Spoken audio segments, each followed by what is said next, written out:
Wilbur and Orville Wright were American inventors and pioneers of aviation.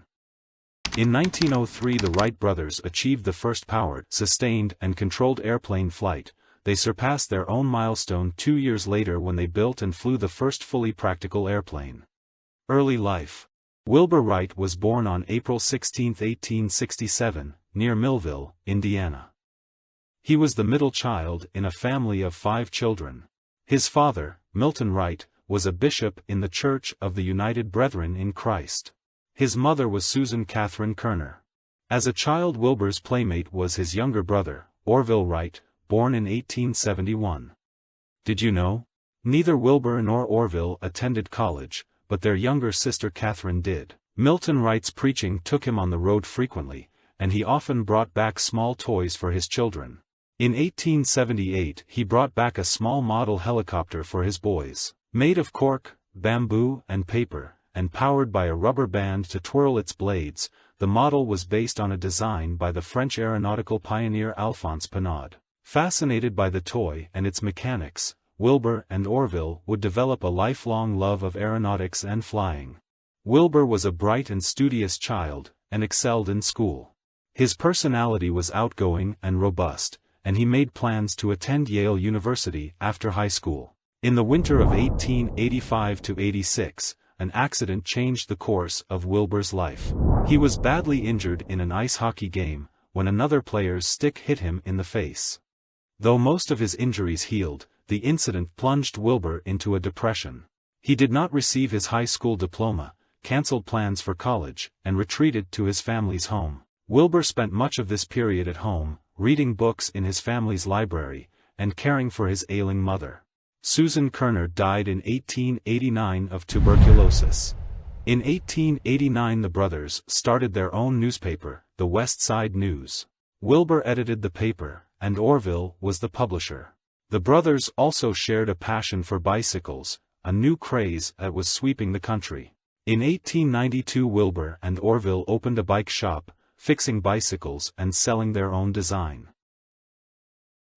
Developing the airplane. Always working on different mechanical projects and keeping up with scientific research, the Wright brothers closely followed the research of German aviator Otto Lilienthal.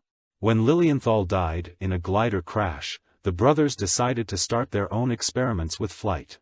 Determined to develop their own successful design, Wilbur and Orville headed to Kitty Hawk, North Carolina, known for its strong winds. Wilbur and Orville set to work trying to figure out how to design wings for flight. They observed that birds angled their wings for balance and control, and tried to emulate this, developing a concept called wing warping. When they added a movable rudder, the Wright brothers found they had the magic formula. On December 17, 1903, they succeeded in flying the first free, controlled flight of a power-driven, heavier-than-air plane. Wilbur flew their plane for 59 seconds, over a distance of 852 feet, an extraordinary achievement. The Wright brothers soon found that their success was not appreciated by all. Many in the press, as well as fellow flight experts, were reluctant to believe the brothers' claims at all. As a result, Wilbur set out for Europe in 1908, where he hoped he would have more success convincing the public and selling airplanes. Fame. In France Wilbur found a much more receptive audience. He made many public flights, and gave rides to officials, journalists and statesmen. In 1909 Orville joined his brother in Europe, as did their younger sister Catherine. The Wrights became huge celebrities there, hosted by royals and heads of state, and constantly featured in the press. The Wrights began to sell their airplanes in Europe, before returning to the United States in 1909. The brothers became wealthy businessmen, filling contracts for airplanes in Europe and the United States.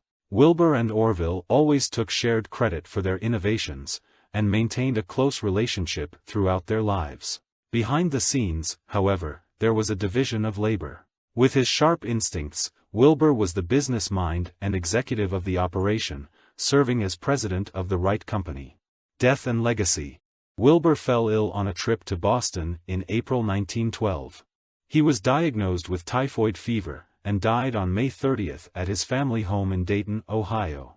Milton Wright wrote in his diary, "A short life, full of consequences. An unfailing intellect, imperturbable temper, great self-reliance and as great modesty, seeing the right clearly, pursuing it steadily, he lived and died.